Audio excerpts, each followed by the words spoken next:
Hey, you're holding up normal people. Go do the up there somewhere. Idiots. Look at ya. Look at ya. Haven't got a decent between yous. Hey? Adani is promising a jobs bonanza for 2 regional Queensland towns that have struggled through a mining downturn. The Carmichael coal mine is now hiring, but who can get the jobs and just who is missing out? Isabel Rowe explains.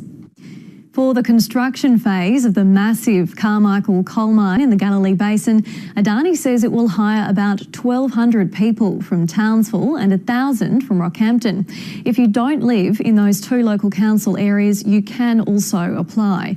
The Rockhampton Mayor says there are at least another 1,100 short-term construction phase jobs on offer for people living across Central and North Queensland. Recruiters are looking for skills in building, mining and rail construction. Once the mine is up and running, Adani says Townsville and Rockhampton will be fly-in, fly-out hubs with about 625 ongoing FIFO jobs in Rockhampton and 750 promised to Townsville. In addition, Townsville Mayor says there'll be another 150 positions in Adani's head office. But despite Gladstone backing the Rockhampton bid, there'll be no ongoing jobs there. To be eligible for those permanent positions, you'll have to relocate to Townsville or Rockhampton. Expressions of interest are already open on Adani's website.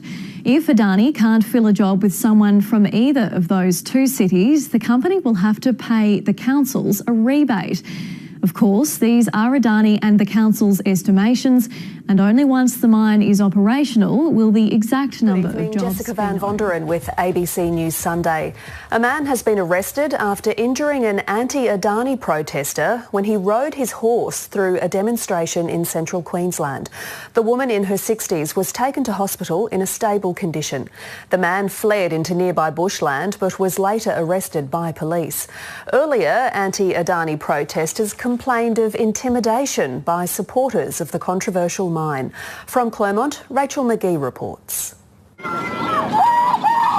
The man charged through Clermont Showgrounds, where the anti-Adani group was listening to an afternoon concert. As he rode back out of the arena, his horse knocked a woman to the ground. Onlookers ran to help and police gave chase. And that lady was on the front of the horse, and horse knocked that lady down, what is on the ground now. He didn't care, he just ran straight over us. The woman was treated by first aid officers before an ambulance took her to hospital in a stable condition. It could have been worse, and I mean by that, they're young children running around here dancing. It's the latest in a series of ugly clashes between the pro and anti-mining groups.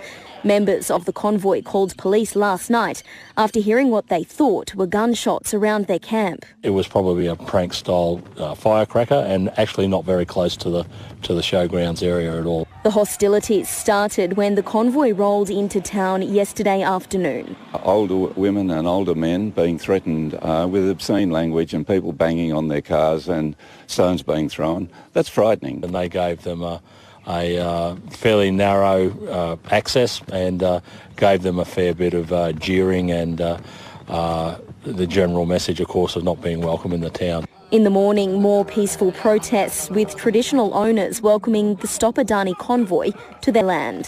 We are welcoming these people here because they're supporting what we stand for. A federal court hearing is set down for next month, one of the Wangan and Jagalingu people's final avenues of appeal against the mine.